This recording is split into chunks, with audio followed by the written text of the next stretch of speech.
Hello, everyone. This is RIZE Television. I'm Miss Esther Tracy. Today, we are live on campus and we have come to tackle the issue that students have sent to our platform about the challenges they are facing. So, today, we'll be meeting some bodies, like we'll be going to the medical unit and also be going to the library.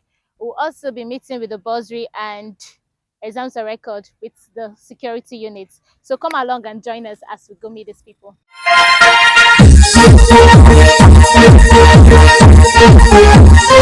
So guys, as I told you earlier, they were moving around in all the units. So now we are in the medical center to go in and find out what they have in there, the kind of drugs and the kind of equipment. So stay tuned. We'll get back to you. Thank you.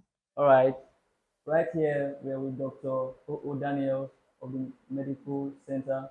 He is the director of the Medical Center. So we're here to find out what he has for us concerning the school medical center and updates about patients who come in here and who goes out. Thank you. Yes, my name is Dr. Obodana. I'm the Director of Medical Services. Well, the medical center has witnessed upgrades in recent time. We transited from College of Education to now University of Education and Entrepreneurship. And His Excellency has graciously done so much for us, including our able Vice Chancellor, Professor Patrick Asuko. We have witnessed upgrade and we are still expecting more. You see, before now, we were having difficulties in seeing patients. But with the coming of the Vice Chancellor, he makes sure that we have drugs are available, the lab tests are available, even oxygen. You can see behind you there, we have oxygen for those that will have difficulty in breathing. And just of 1 or 2 months ago, they said I should send a list of what I need again to say we can. And I said, well, I need ECG. ECG is something we just place to see whether somebody the heart is functioning well. In fact, in recent times, you hear that people slump. You sit down and somebody slump. So that ECG will help us to check somebody's heart, to know those that we can advise that, look, this is the state of your heart. And also, we also submitted a list containing X-ray to see how far we can do. Some of these things actually is out of the scope of this place.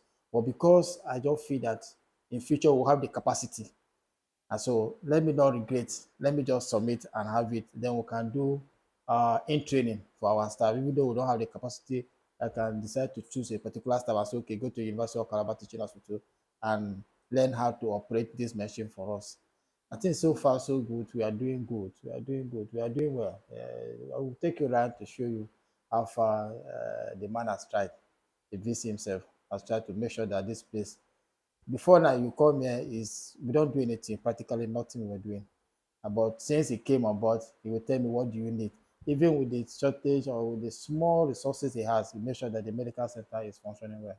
Okay, sir. Yeah. So, sir, how often do students come in here? Yeah, no, students, they will not say how often. If you don't have any challenge, any health challenge, this place is practically established to see students. But that does not mean that if people come from outside for us to see, we won't see, we will see.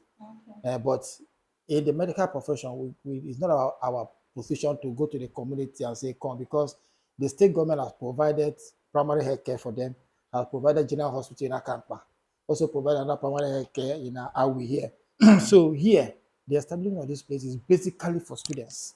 Then where we have issues, where I know that the student has a problem that is beyond the capacity of this place, I will call my colleague in the University of Calabar teaching hospital. And funny enough, I finish here. So I have a lot of my colleagues who are there. So I will just call, look, I have a patient that I think is beyond this our facility. Please prepare. We are coming with the patient. I think that's practically what we do here. So students come when you have problem. If you don't have problem, there's no need to come into medical center. Let me use myself as an example. I schooled in the University of Calabar. Until I left there, I became a medical doctor. I never wanted to visit the University of Calabar Medical Center. But that does not mean that I was not having one or two things, but I don't feel that I didn't go to school to start going to hospital. But here, if you have any challenge, you come, we will treat you. And it's free because everything has been factored into their school fees. Okay. So, for the student that normally come, have you ever had a challenge that leads for that? No, we have not had that kind of challenge. It's just of recent that we would have had a challenge like that. But most times, what we have here is STI, sexually transmitted infection. You know, we are in a school environment, so you expect all these Yes. unprotected cells and all those kind of things. So we are basically those are the things. We have not gone to that level of emergency that will warrant me to call to say, but they call me when they have challenge and we treat them well. Where we don't have a capacity, like I said, we'll call, but we have not had such a thing. But there is provision for that. Okay, sir. So what's that, like that particular sickness that students normally come for?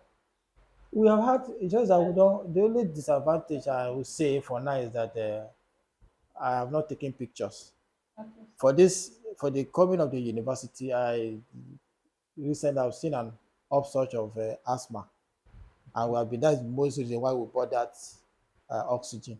We have asthmatic cases on the high increase, especially in the female hostel. So which by the grace of God we'll be able to handle it without any casualty. Then to some extent we have sickle cell. They are coming into crisis and the rest. But I think those are the major challenge. Those are the small emergencies that we have had. But overall, I think we are good to go. okay, sir. So lastly, please, are students asked to pay any fine whenever they come here for No, no, any no, no, course? no. They don't pay. Like I said, the only thing they need to identify themselves as students is the fee clearance card. Okay. If you have paid their school fees, that is the only thing we need for those who are not under emergency. But all emergency cases, whether you have paid school fees or not, we treat. Okay. But ideally, you must show your fee clearance card. That will tell us that you are our student. Okay. So that is all well, because they have already paid whatever the charges has already been factored into their school fee chart.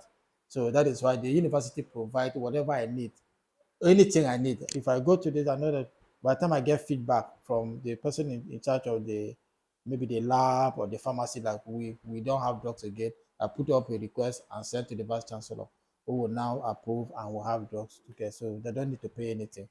You watching on the screen, don't forget we are Arise UE Television, the The basics basis for for academic academic confidence.